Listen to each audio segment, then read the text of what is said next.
আসসালামু আলাইকুম। গত ক্লাসে তোমাদের এক number gap filling with clues or without clues এটা দেখাইছিলাম। সো এই ক্লাসে দেখবা সাবস্টিটিউশন টেবিল। তোমাদের 2 নম্বরে এটার যে 5 মার্কের জন্য আসে তোমাদের।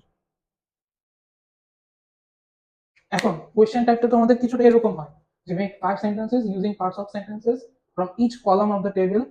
এখন দেখো এই টেবিলের মধ্যে 3টা কলাম আছে না, 1 2 3।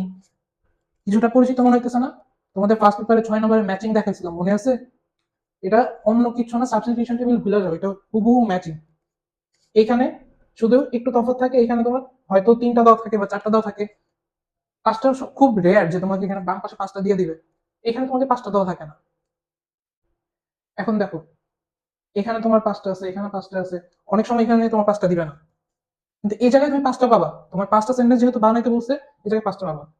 এখন দেখো, আগে তুমি একটা স্ক্রিনশট নিয়ে আনো, তারপর তুমি এখানে 5টা সেন্টেন্স বানাও, ঠিক ম্যাচিং এ যেভাবে শিখেছিলাম ওইভাবে। আচ্ছা নিছো? তাহলে এখন দেখি সেন্টেন্স বানানো শুরু করি। ফার্স্ট সেন্টেন্স আমি শুরু করি বুকস দিয়ে, যে books are the greatest friends.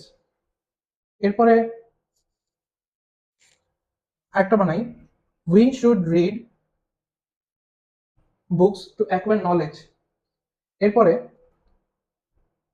আবার যদি নিই, বুকস গিভ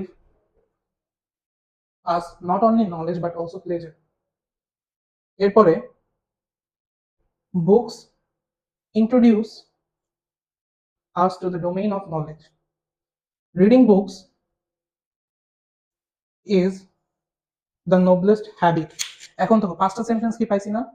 এখন আমার মতো কিন্তু এরকম অ্যারো দিতে যাও না, এরকম তুলতে যাও না। তোমরা সুন্দর মতো 1 নাম্বার দিবা। 1 নাম্বারে কোনটা করছিলাম, যে বুকস আর দ্য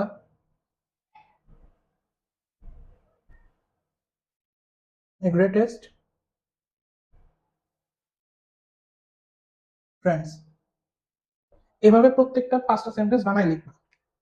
সাবস্টিটিউশন আলাদা কিচ্ছু না, এটা হুবহু ফার্স্ট পেপারের ওই যে তোমাদের 6 নম্বরে যে আসে ম্যাচিং, ওইটাই, শুধু একটু আলাদা যে এখানে তোমার 5টার 5টা দেওয়া থাকে না।